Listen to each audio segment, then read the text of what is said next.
این دختره چرا آشنا؟ کجا دیدمه؟ هفته پیش تو سالن یادم اومد. چقدر به خودمون توجه میکنیم؟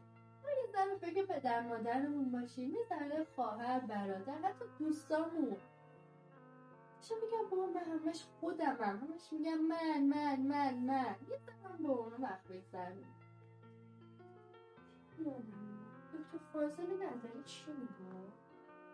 گرچه چشمان تو جز از پی زیبایی نیست، دل بکن آینه اینقدر تماشایی نیست.